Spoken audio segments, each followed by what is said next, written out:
देखिए, एक auto rickshaw वाला जो रेलवे स्टेशन के पास इस गरीब बस्ती के अंदर रहता है, साबड़े नाम का, जिसकी उम्र महज 27 साल बताई गई है।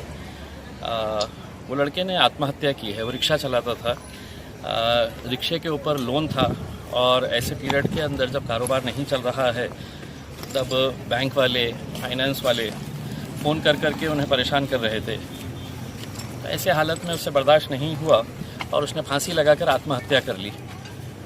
तो ऐसे साबड़े जैसे बहुत सारे लोग हैं जो आज इस परेशानियों से गुजर रहे हैं। सरकार ने तो ये कहा है कि हम आपको रिक्शे वालों को 1500 रुपये देंगे, लेकिन अभी तक कितने रिक्शे वालों के पास ये 1500 रुपये आए, ये सरकार ने ही जवाब देना चाहिए। दूसरा ये है कि अगर पूरी तरह से अगर लॉकडाउन है, लोग सड़कों के ऊपर नहीं है, तो ऑटो रिक्शा अगर बाहर निकल भी रहे हैं तो उनको गिराक नहीं मिल रहे हैं। दिन भर बैठने के बाद 2-2, 3-3 मुश्किल से गिराक मिलते हैं, उससे अपना पेट भरेंगे या इंस्टॉलमेंट भरेंगे।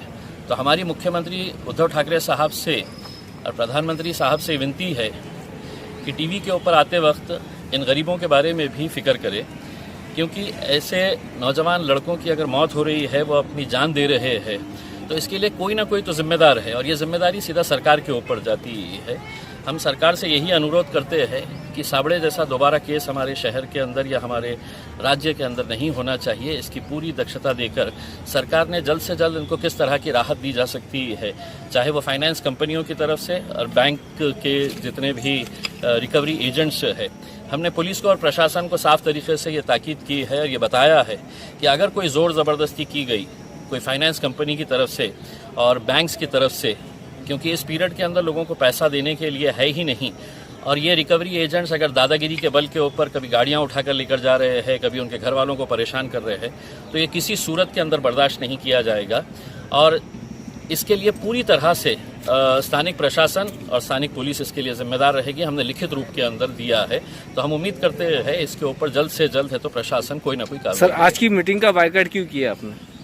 देखिए, उस मीटिंग के अंदर मैंने जाने का इसलिए फैसला नहीं किया कि एक तरफ मीटिंग में जाकर सिर्फ ये सुनना कि हमने कितना अच्छा काम किया है, और दूसरी तरफ ज़मीन के ऊपर इस तरह अगर कोई गरीब ऑटो रिक्शा वाला अपनी जान गंवा रहा है, अपनी जान दे रहा है, सिर्फ इसलिए कि प्रशासन और सरकार की अनदेखी हो रही है इन लोगों की तरफ, तो मेरा यहाँ आना ज़्यादा अहम था, ना कि उस मीटिंग के अंदर बैठकर जो सिर्फ अपनी पीठ थपथपाते हैं कि हमने कितना अच्छा काम किए है करके।